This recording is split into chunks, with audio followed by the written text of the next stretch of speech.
federal government revitalizes silo concession program to cut post-harvest losses, boost food security. Performance of some of these concessions, and with the view of seeing how we can enhance them.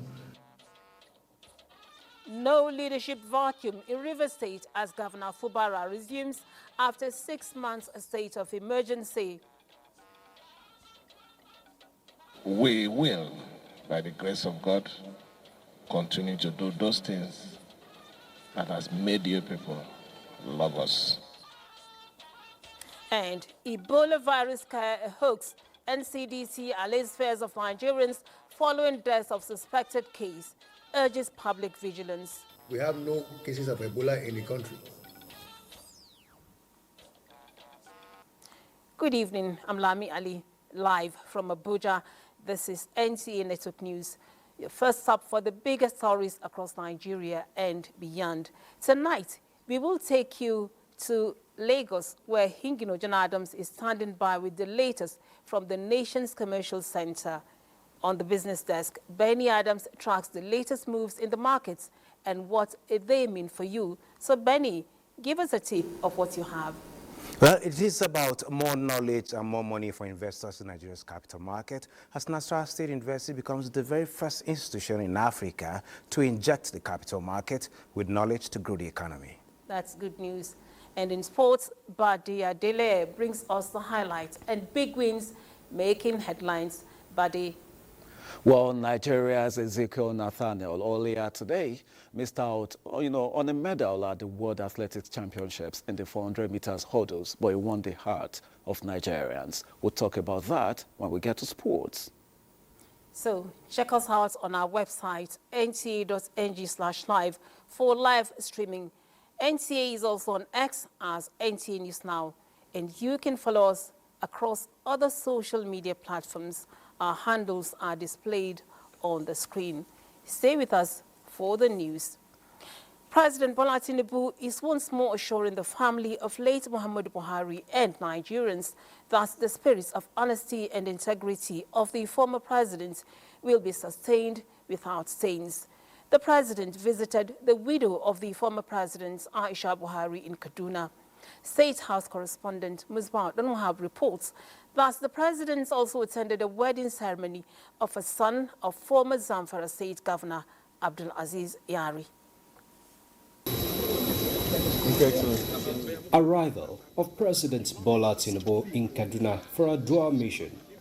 The number and caliber of high-profile public officers on the receiving line clearly indicated the popularity of the main host of the day, a former governor of Zamfara State, Abdulaziz Yari, whose son found a partner.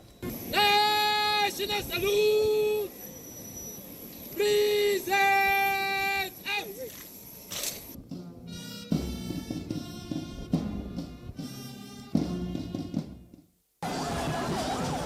And then to the Sultan Bello Mosque for the wedding Fatiha.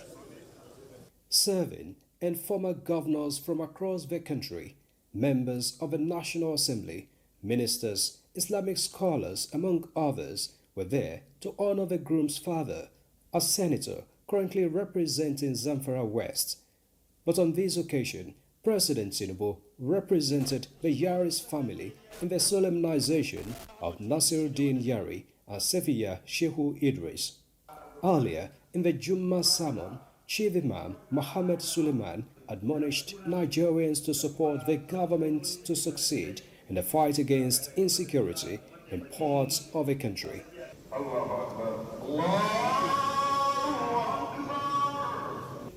Loyalty played out as the president and his entourage of governors and high-ranking National Assembly members moved to the residence of late Muhammadu Buhari. Family members joined the widow, Aisha, to receive a political associate of a late husband. While promising continued solidarity with the family, President Tinubu says he will continue to sustain the impeccable virtues of his predecessor. We're just here to assure you that we share in your grief, we share in your pain. A loss in flesh is not a loss in the spirit. The spirit that he left with us, the spirit of hard work, dedication, patriotism, and honesty. We abide in that. We assure you, you and the entire family, and we will continue with the legacy of our leader. And the spirit that he left behind will not be stained. Ajia Aisha appreciated President Bola Tinubu and other Nigerians for the historic burial ceremony accorded her husband. I will thank you for all the support given to us. I thank Nigerians. I thank your administration. I thank every one of you, most especially your wife, the governor's wives, the minister's wives, Speaker. They prayed for the deceased, his family, and for a more peaceful and prosperous Nigeria. The president is back in Abuja. Musbao, then Wahab, NTA News. Now, the federal government plans to revitalize the nation's silo concession program to reduce post-harvest losses, enhance food storage systems, and achieve food sovereignty. The Minister of Agriculture and Food Security, Abubakar Kari, stated that the initiative aims to address Nigeria's staggering $10 billion annual post-harvest loss. Musa Baba Aliu reports. In September 2018, the federal government, through the then Ministry of Agriculture and Rural Development, concessioned 20 out of the 33 silos complexes to private sector operators. This followed the Federal Executive Council's approval, which is expected to generate revenue worth 6 billion naira annually for 10 years. The concession exercise was carried out under the supervision of the Infrastructure Concession Regulatory Commission. 7 years into the journey, the Federal Ministry of Agriculture and Food Security observed that out of the 17 silo complexes concessioned to 5 private companies, only 1 is operational. Tinkering about the issue, performance of some of these concessions, and with a view of seeing how we can enhance them. He noted that several concessionaires have failed to maintain facilities, with some sites, including those in Ikorodu and Ogoja, suffering from vandalism and collapsed perimeter fences. He also highlighted that many concessionaires have defaulted on payment obligation. However, we believe that there are loopholes that we can also plug in and make sure that we derive maximum benefit from the assets that we have. That if somebody gets a concession, you don't have to jubilate because you have to go and raise money to use it. It's not government contract that is, somebody is paying you. If you don't invest, you cannot generate money from it.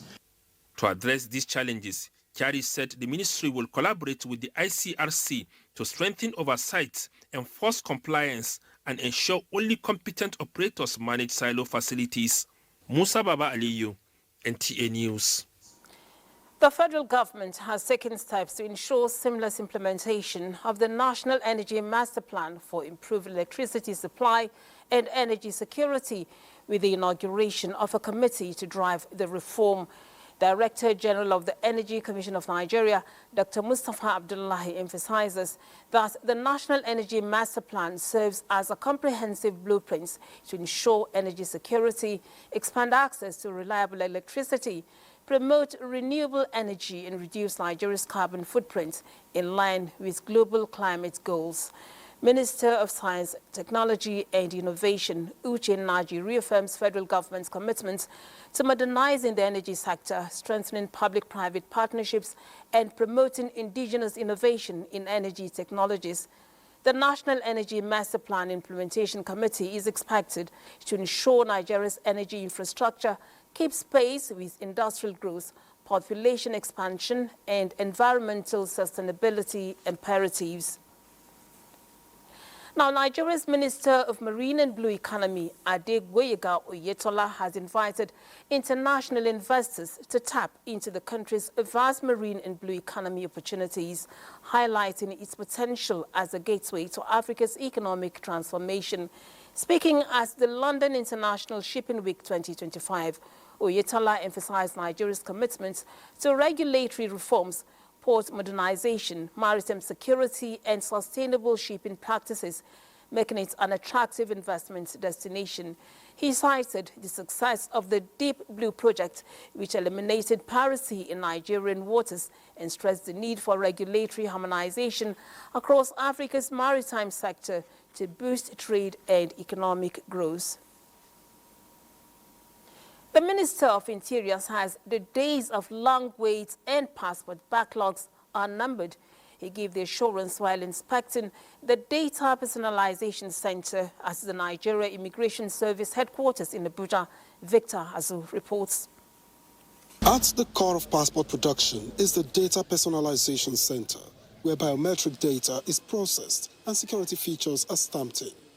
For Minister Olubunmi Tunjioju, seeing the process up close was necessary to make sure reforms deliver real results. We now have a system here that will bring an end forever to the era of backlog, because production can be done at record time. The minister says the new center will cut delays and restore public confidence in Nigeria's passport system. He insists technology and oversight must go together to deliver faster, smarter service to Nigerians at home and abroad. We're doing about 250, 300 per machine per day. Today, the system that you've seen does about 1,000 per hour. Within 4 or 5 hours of working, NIS can provide solutions to the demand of Nigerians. With reforms picking up pace, the old bottlenecks of passport application may soon give way to efficiency, transparency, and trust. In Abuja, Victor Azu, NTA News. We move to Rivers State, where the state governor, Simeonala Ifubara, has resumed duties at the government house, Port Harcourt, following the lifting of the 6-month emergency rule. The governor had, in a broadcast this evening, appreciated President Tinubu for the return of democratic governance to the state. Sina Bamigboyi reports. Governor Simeonala Ifubara arrived Port Harcourt after the 6-month suspension and emergency rule, and received a warm welcome from the people of the state at the Port Harcourt International Airport and at Government House, where he inspected the executive chambers and addressed journalists. He promised to complete all projects initiated earlier in his administration. I am really humbled by what I saw at the airport. It showed love, confidence, and solidarity. The governor also assured the people of his administration's commitment to policies and programs that will further promote peace, development, and well-being of all residents. In his broadcast to the people of the state, Governor Ifubara expressed gratitude to the Nigerian president for brokering peace in Rivers State and the restoration of democratic institutions, affirming that valuable lessons have been learned during the challenging period of emergency rule. Heartfelt gratitude to Mr. President for his fatherly disposition and decisive intervention in resolving the political crisis and for graciously restoring full democratic governance to our states. He is also grateful to the FCT Minister, Nyesom Wike, and other stakeholders for their roles in the resolution of the crisis. In Port Harcourt, Senam Bamigboye, NTA News.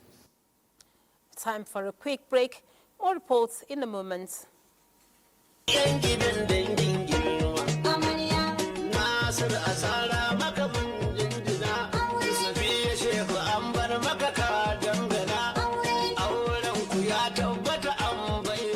The Senate President Godswill Akpabio, GCON, extends his special appreciation to His Excellency President Bola Ahmed Tinubu, GCFR, His Excellency the Vice President Kashim Shatima, GCON, for attending the wedding fatiha of Jagaban Mafara, Nasiruddin Abdulaziz Yara Abubakar, and Hajiya Safia Shehu Idris, which took place at Sultan Bello Jumaat Mosque, Kaduna, on Friday, 19 September 2025. The Senate President equally extend hearty appreciations to the Senate leadership, distinguished senators, Honorable Speaker House of Representatives, Dr. Tajuddin Abbas, GCON, leadership, and honorable members of the House of Representatives, the APC National Chairman, Professor Natangwe Goshwe Yilwatda, and his National Working Committee, all ministers, all state governors, traditional rulers, technocrats, ulamas, family, friends, and associates who attended the grand and memorable event. For more blessings and safe return to your various destinations.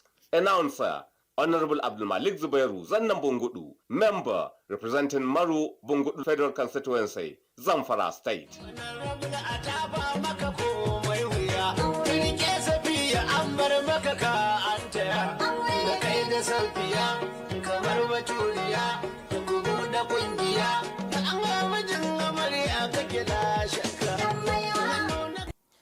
Reports from the Nigeria Center for Disease Control and Prevention, NCDC, has confirmed that there are no cases of Ebola virus disease in the country. The Director General of the Center, Dr. Jide Idris, emphasized that the clarification has become imperative following widespread concerns over reports of suspected cases of the virus, and also reiterated that surveillance has been intensified across Nigeria's entering ports. Olushe Adiagbo reports. Let me confirm again, right now, we have no cases of Ebola in the country. But I must say again that this social media thing can create panic. And this is something again that we would like to discourage, that people again should only listen to information coming from NCDC so that we have a coordinated information line. In the past week, Nigeria has reported 2 suspected cases of Ebola, with the most recent case on Wednesday, September 17, 2025. The patients are returning from Kigali, Rwanda, sought medical attention at Ninsa Premier Hospital, Abuja, upon arrival. Our rapid response team of our infection prevention and control team were able to review the situation and decided to isolate the patients in our isolation wards. The results came out some few hours ago, and the patient tested negative for some of the viral hemorrhagic fever, including the Ebola and the Marburg virus. But more importantly, again, I must commend the effort of the private hospital that started and triggered this. But this is the kind of collaboration we expect from Nigerians, because without that, we probably wouldn't have known. Use this opportunity to tell every private hospital our numbers are there for them. They know the protocol. Any disease that is potentially infectious, contagious, can lead to death of citizens should be reported immediately. The NCDC has issued a public health advisory urging health workers and the general public to strictly follow safety protocols to reduce the risks of exposure. In Abuja, Oluseye Adiagbo, NTA News. Now, the cooperation between Nigeria and China is leading the way in the China-Africa relations, and hence must be sustained and taken to greater heights. Deputy Chief of Mission at the Chinese Embassy in Nigeria, Zhu Hongyu, stated this as the handover of 1,000 family relief kits donated by the Red Cross Society of China to the Nigerian Red Cross in Abuja. Chukunonso Mwabweze reports. The gesture by the Red Cross Society of China, Chinese Embassy Deputy Chief of Mission in Nigeria, Zhou Hongyu, says is to further deepen the cordial relationship that exists between Nigeria and China, expressing optimism that the equipment will aid in meeting the humanitarian needs of those affected by any form of disaster across the country. I believe through that small project between the China's Red Cross Society is the new start between the two societies. We're really looking forward to closely collaboration, looking forward to effective communication in the future. Which assure the Chinese Embassy and also Chinese Red Cross Society of collaboration and cooperation today and also in the future in alleviating the suffering of those affected by crisis in this country. The Nigerian Red Cross Society used the medium to solicit for more support from other global institutions and public-spirited individuals in cushioning the devastating effects of disaster across the country. Chukwunonsonwa Boeze, NTA News. Kano State government remains committed to addressing the manpower gap in the education sector by continually recruiting more teaching staff. Governor Abba Kabir Yusuf stated this while presenting appointment letters to over 4,000 newly recruited teachers under the State Universal Basic Education Board. Abdullahi Mustafa has the details. I work hard. Saifullah Yahya is one of the 4,315 individuals presented with letters of permanent and pensionable appointment by Governor Abba Kabir Yusuf. After initially serving under the Better Education Service Delivery for All BESDA program, they have now been formally engaged to address the manpower gap within the state's universal basic education system. This administration remains resolute in its commitment to restoring the glory of our education sector as the driving force for the overall development of our dear state.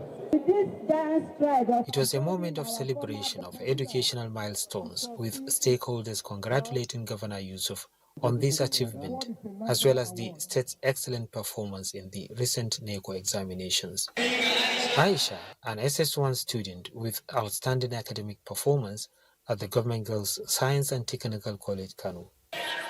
Overcome with emotion, she shed tears of joy upon receiving an 11 million naira scholarship package to support her education through the remainder of secondary school and into a university engineering program. Governor Yusuf reaffirmed his administration's commitment to supporting education and assured that more such interventions would follow. He also announced plans to recruit additional 2,600 teachers to further strengthen the sector. In Kano, Abdullahi Mustafa, NTA News. Reports reaching us from Gombe indicate that stakeholders in the education sector are joining forces to tackle out-of-school children crisis, pledging to enroll over 400,000 students in the 2025 academic year. Emmanuel Akila reports that this was the resolve by stakeholders at a critical one-day roundtable focused on a new enrollment drive campaign to boost education drive in Gombe. In recent years, Gombe State government intensifies efforts to reduce the number of out-of-school children, but the goal is not yet reached. Therefore, this stakeholders' engagement is aimed at coming up with practical strategies towards addressing the problem. We have identified vocational skills for the out-of-school and almajiris, and we have introduced programs like 6 months or 9 months intensive coaching, and then writing SSCE or WAEC or NBIS by these out-of-school children, because some of them are so aged that you cannot bring a 17-year-old and say start from primary 1. This year's enrollment drive campaign program is pragmatic and designed to develop a behavioral change communication of material for back to school and drive strategic activities. There is no development without education, and everybody must be educated. It's not a privilege, it's a right. I've been encouraging women especially to allow their girl child to go to school, and even the fathers to put in a word for the child, especially the girl child, so that she will be educated to have a better family. The stakeholders conclude that it is not enough to raise the bar in enrollment, but returning the children in school is key to changing the narrative. In Gombe, Emmanuel Akila, NTA News. Now, the case between Libata, Kabirba and Konga communities in Ngaski local government area of Kebbi State against El Sadam Exploration Company has continued, with the court adjourning the proceedings to serve the first and second defendants fresh criminal summon. Jafar Yusuf Ilo has the details. A federal high court order restraining the current court from entertaining the case. When you are trying to get consent, let's assume that the allegations are true, which are not true.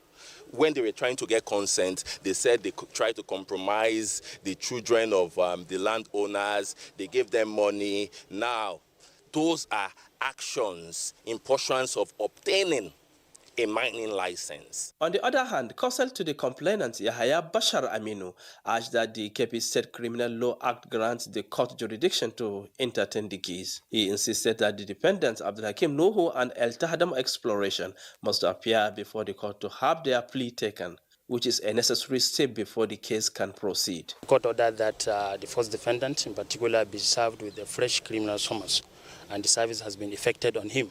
And also the court further ordered that the second defendant, which is a corporate body, to comply with the provisions of section 460 and 461 of the Administration of Criminal Justice Law of Kebbi State 2021.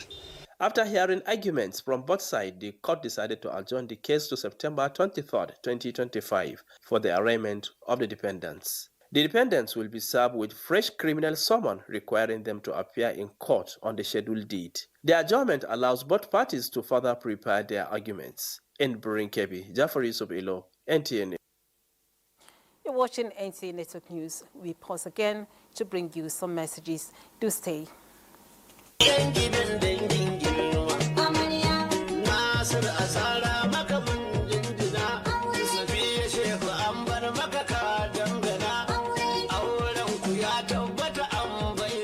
The Senate President Godswill Akpabio, GCON, extend his special appreciation to His Excellency President Bola Ahmed Tinubu, GCFR, His Excellency the Vice President Kashim Shatima, GCON, for attending the wedding fatiha of Jagaban Mafara, Nasiruddin Abdulaziz Yara Abubakar, and Hajia Safia Shehu Idris, which took place at Sultan Bello Jumaat Mosque, Kaduna, on Friday, 19 September 2025. The Senate President equally extend hearty appreciations to the Senate leadership, distinguished senators, Honorable Speaker House of Representatives, Dr. Tajuddin Abbas, GCON, leadership, and honorable members of the House of Representatives, the APC National Chairman, Professor Natangwe Goshwe Yilwatda, and his National Working Committee, all ministers, all state governors, traditional rulers, technocrats, ulamas, family, friends, and associates who attended the grand and memorable event. For more blessings and safe return to your various destinations. Announcer, Honorable Abdul Malik Zubairu Zannam Bungudu, member representing Maru Bungudu Federal Constituency, Zamfara State.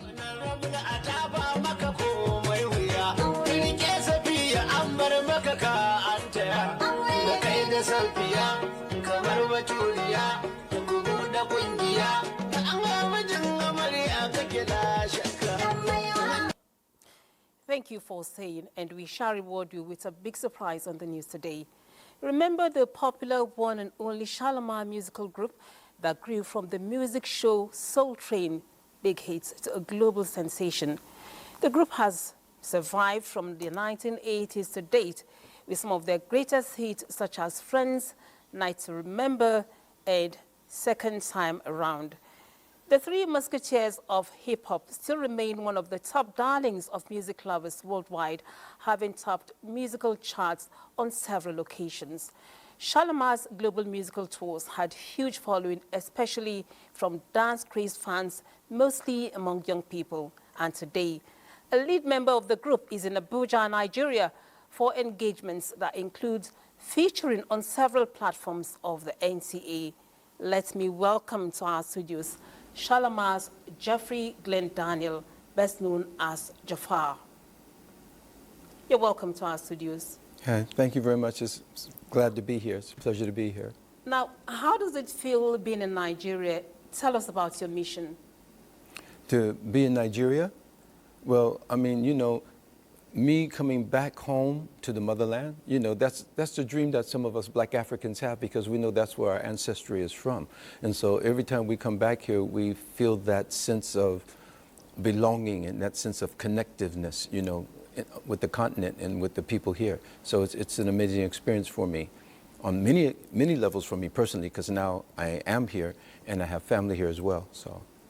So how do you hope to impact or use your visit to impact the young people in the most populous Black nation in the world during your stay? Well, our impact has been, we do very wholesome music. Like, our music could be played at a wedding. It could be played in church, because we don't use offensive lyrics. We don't do too much, you know, suggestive things. There's no vulgarity in our presentation. It's feel-good music. That's what they call it, feel-good music. And it makes people feel good about themselves, feel good about life, celebrating life. And I think that's the effect that Shalimar has on people, and that's why we've lasted for so long. And we transcended the generations, we transcended genres, and we're still here today doing what we do. So tell us your impression about Nigeria, and how do you think the Nigerian music industry is faring at the global stage? I'm very, very proud of the Nigerian music industry. I'm very proud of the accolades that the artists are making worldwide. I remember back in 2010, it was like 90% Western music, 10% Nigerian music. And now it's like more Nigerian music, and the artists, and they're going around the world and they're doing a great job. And I hope that they continue doing what they're doing, because they're representing the country, Nigeria, and they're representing the continent as well. And it's a good look. It's a very good look. You've interacted with Nigerians since your coming, and so what's your impression of the Nigerian citizen here at home? My impressions of the Nigerian citizen? Yeah. I think Nigerians are some of the most resilient people on the planet. And I'm not saying that because I'm here. You can go look on Google. Google the smartest family in the world. Not black, not white, just Google the smartest family in the world. They're in London, but they're Nigerian descent. In America, the #1 university students are Nigerian. Some of them #1 engineers, pediatricians, whatever, they'll be Nigerian. And that's what's happening. So for me to be counted among the Nigerians and being here in the biggest black population on the planet, that's where we are. And so, as I always say, if you look at that pocket of black Americans that got you James Brown, Quincy Jones, Aretha Franklin, the Jacksons, Earth, Wind and Fire, on and on and on. From that pocket of black Americans, we're now in the biggest black population on the planet. What do you think is going to come from here? So you're going to be expecting a lot, and a lot is coming from here. So music, like journalism, is a lifetime passion. Aside music, what are you doing with your life? Music is my passion. Dancing is my passion. Entertainment, I can say, entertainment. But if you go on YouTube, you'll hear me doing some commentaries, and I'm disseminating a lot of information, historical, scientific, religious, and I think it's my onus to pass down knowledge to the younger generation and try to help them come along better. And I think that's a lot of what I really want to do. Of course, I'm known as an entertainer, and that's my forte, but I want to use my platform to help enrich us, to get us back on our feet, because even though we love to celebrate, but time for the ultimate celebration isn't yet, because we're still a work in progress. We're still trying to get our foot, you know, on the global map and on the social map. We're still trying to get ourselves together. That's on both sides, on the American side and the African side. And I think it's time for us to come together and to help uplift each other, because if you look at the world stage, what's happening in Ukraine and Gaza and all these places, what's happening in America politically, it's like the Western world is now taking a bad turn, and it's time for us to stand up. I think it's our turn. Africa is the future. So give us your parting words in this conversation, and of course, one or two lyrics from one of your best hits. Okay, well, of course, you guys come down to see us October 4th at the ICC. Shalimar will be here to reunite with our African and our Nigerian public. You guys are going to have a night to remember. When you love someone, it's natural, not demanding. And that's one thing I'm proud to say I found in you. I'm so glad we reached that understanding. And I know my heart is safe with you. Yes, yes, yes. Your heart is really safe with us here in Nigeria. We thank you so much. We thank you so much. I'm going to dust off my dancing shoes. I'm going to be at that performance that you're going to give us here in Abuja. So thank you and good luck. My pleasure. Thank you. All right. President Bola Tinubu has congratulated music icon Innocent Two-Face Idibia on his 50th birthday, celebrating his significant contributions to Nigeria's entertainment industry. The president praises Two-Face's resilience, creativity, and dedication to promoting Nigerian culture globally. He highlights the musician's enduring legacy, particularly with his hit song African Queen. which showcased African music to the world. President Tinubu also commends Two-Face's commitment to promoting peace, unity and good governance in Nigeria. He wishes the music legend joy, fulfillment and good health in the years ahead. We now go live to Benny Adams on the business desk, who brings us the latest updates and trends from the business world. Benny, you're on.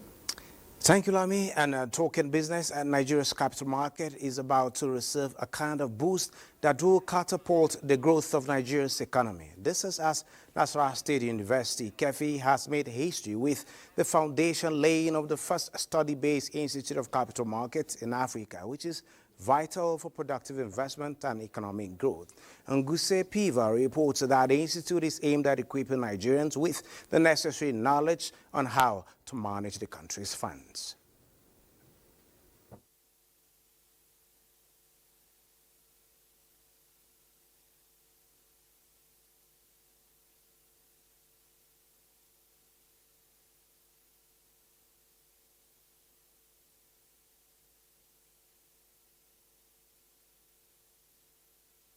It is to serve as Africa's premier center for financial markets research, training and policy engagement.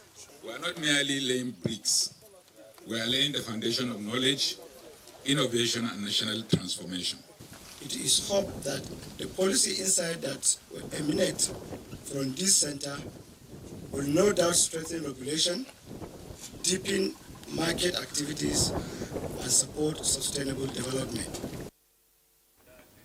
And still on the capital market, though, on the flip side, investors lost 264 billion as the all-share index fell by 0.29%, reversing some of the gains recorded in the two previous sessions. With sell-offs in NGX Group, the UCAP, UBA, Access Bank, Vitafoam, among others. And from Nigeria, we look at stocks in South Africa, the South Africa market, where investors at this point are actually smiling home with some billions, having added 0.69% to the share value of 98,714.31 basis points. And from South Africa, we take a look at the Kenyan market. Kenya has been in red for the last 3 market transaction days, with them going down at 0.87% to close with a value of 173.50 basis points. And lastly, the Tunisia market. At this point, Tunisia is also being in green, having a value of 0.1% increase in 12,374.54 basis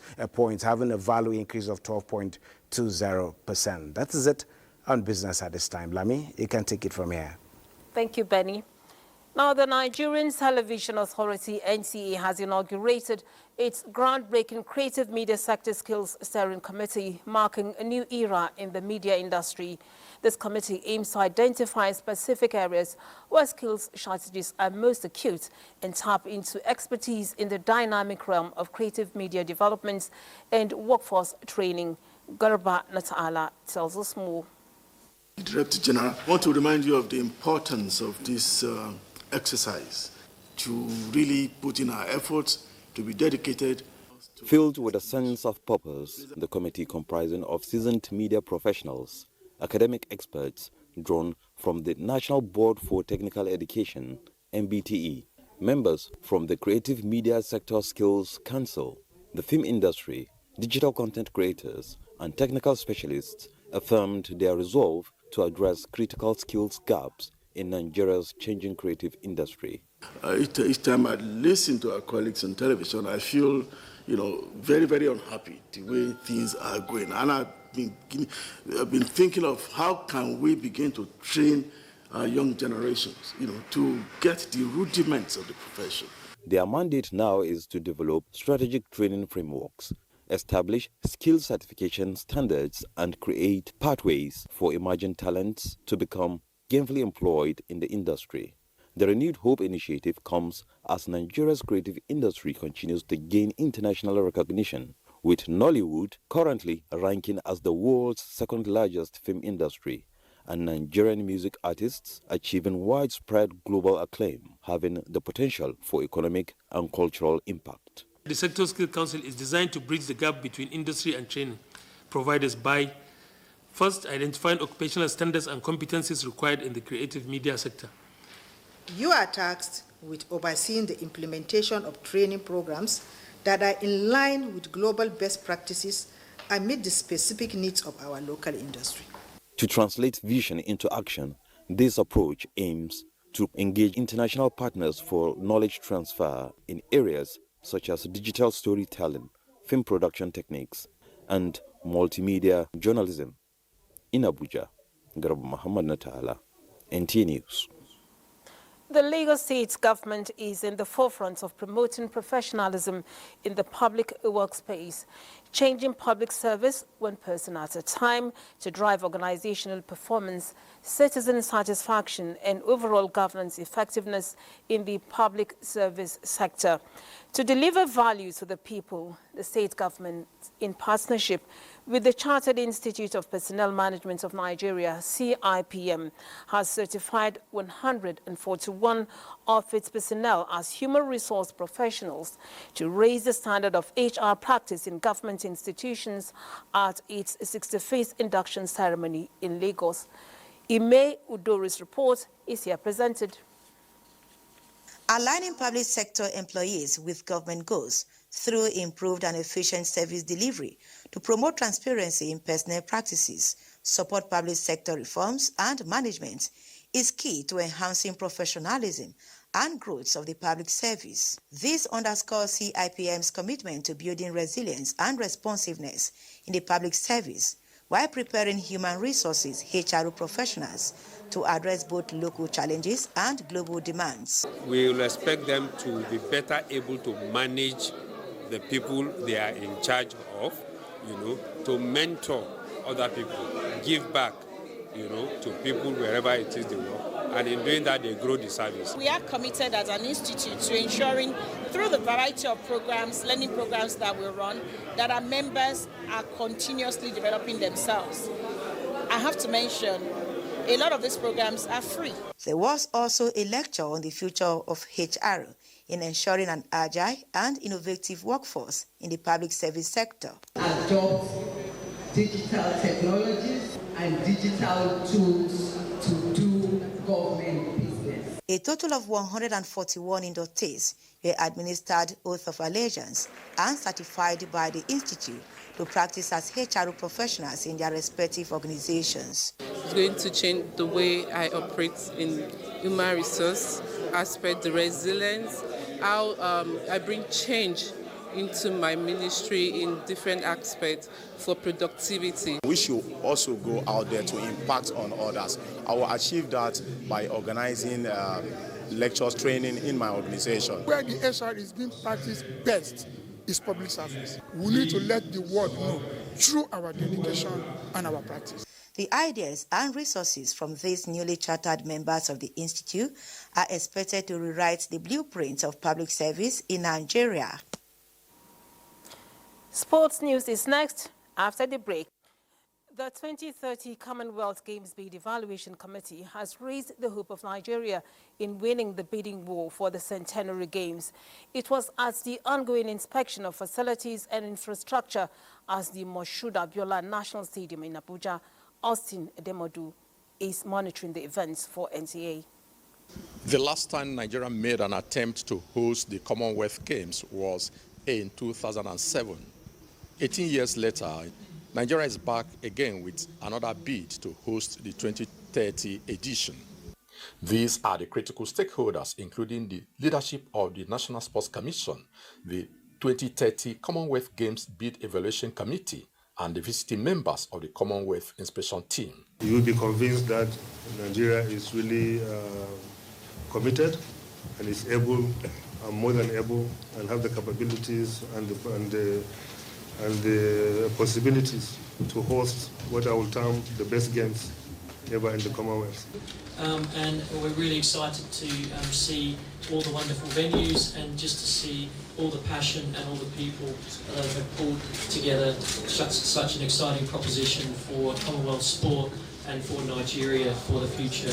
And in hosting the games, will create an avenue for 850 million young Africans by 2050 to be well positioned to do what they know how to do best. This is the prototype of the proposed Games Village at the Moshood Abiola National Stadium, Abuja. Package A will host athletics, track and field events. Here is the International Broadcast Center being managed by the Nigerian Television Authority, NTA, as broadcast partners for the proposed 2030 Commonwealth Games in Abuja here in Nigeria. Of course, facilities and equipment here have been upgraded to that effect. The management of the Nigerian Television Authority, NTA, led by the DG's representative, the Executive Director of News, Ayo Ademui, conducted the team around the International Broadcast Center. The inspection team also visited some training facilities as they continue with the assignment till Friday. In Abuja, Austin Edemodu, NTA News. And that does it on NTA Network News for today. We thank you for being a part of it. I'm Lami Ali.